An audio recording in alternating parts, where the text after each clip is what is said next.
my acetylcholine, acetylcholine, acetylcholine, I'll have receptors on the post cells for my parasympathetic. Acetylcholine can get released and then make it to the target cell. Do you see how they're trying to represent the receptors here? Okay, that's what I was trying to represent in my drawing.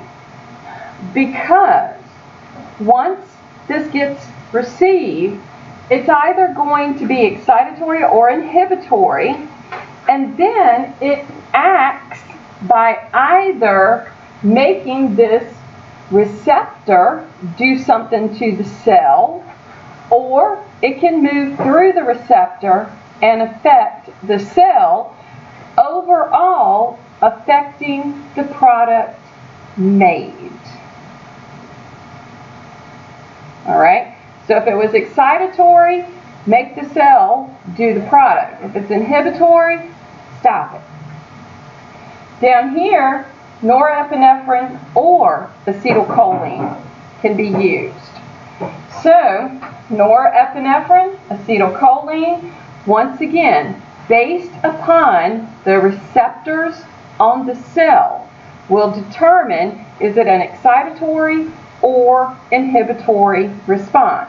The difference here is I've got these two that are major players, because the norepinephrine is the one released directly from the medulla of the adrenal gland. It has to get into the bloodstream and make its way to its target organs. Once again, it could be excitatory or inhibitory. Is it determined by the fibers? The best example that I can give about whether it's excitatory or inhibitory is when we look at the acetylcholine and the norepinephrine with the sympathetic division. When the sympathetic division kicks in, digestion stops because the release of the chemical is not excitatory, it's inhibitory. But it's excitatory to the heart, for example, which is going to increase our heart rate, which is going to increase the blood flow, and then it's going to be excitatory to the blood vessels, which is going to open them up and make them dilate. So that's the best example I can give for how there's a difference in the chemical release as either being excitatory or inhibitory. Does that make sense? Okay.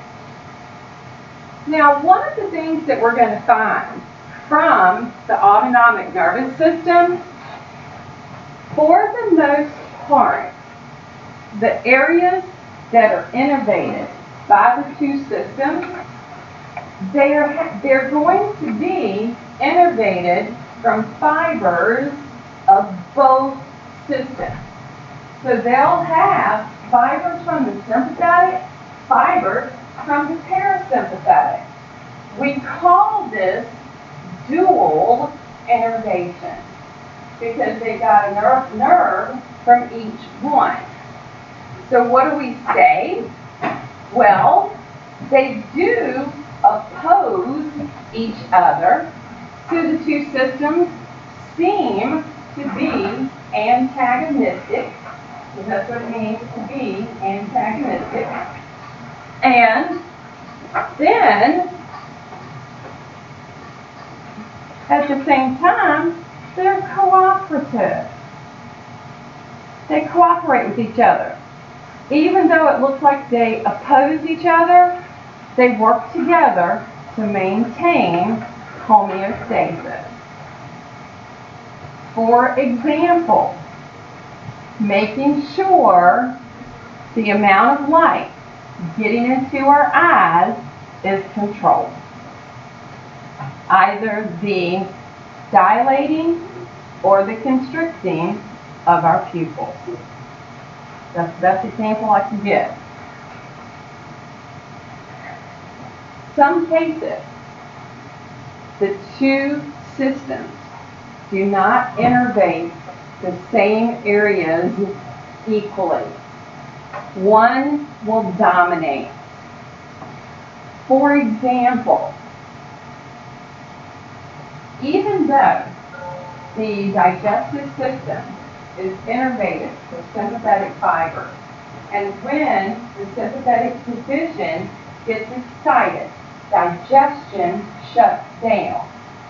The digestive system has more innervation from the parasympathetic fibers, so that once the danger has passed, it can say, hey, cool, digest, go to work.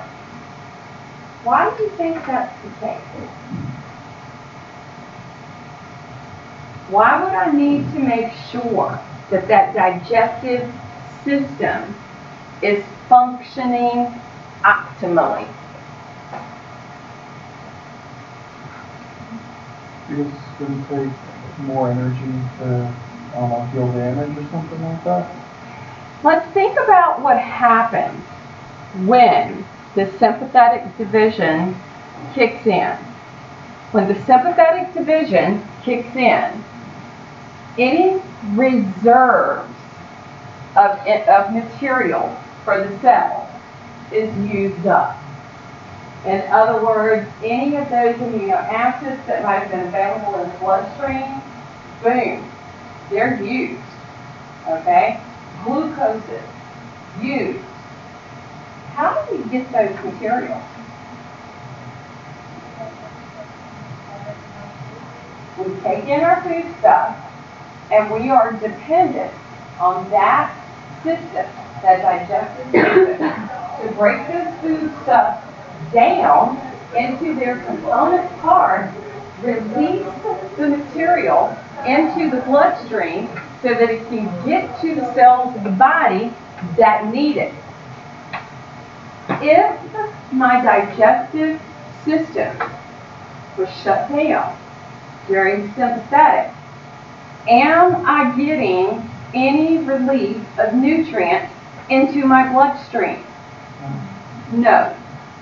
So when the danger is over, I need to make sure that I definitely begin to digest, that I get materials back into my bloodstream so that the body can recover everything that was used for the sympathetic fight or flight. Very important. So it has way more parasympathetic than it does the sympathetic. Digest faster? It will digest it fast, okay? But that will only be for a short amount of time. So for maybe about 20 minutes, the activity might, depending on how long the sympathetic ramp up was. But yes, it will actually be a little bit quicker, try to get levels back up in the blood, and then usually you're like hungry again or want something to eat again, so you eat and feed the body again. The sympathetic, more fibers on the muscles of the ventricle of the heart. Why?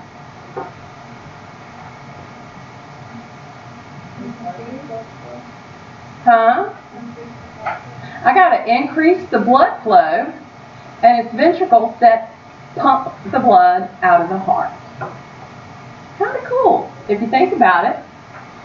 Like I said, some of it seems very antagonistic, like it's working against each other. But because we do have these antagonistic effects, we are maintaining homeostasis, which is the overall goal. All right? So, making sure, because think about this for a second. Dilating of the pupil. Now, yeah, heart rate's great. All right, so yesterday, looks like a little bit for today. We're seeing something outside in the sky we haven't seen for quite a while. right?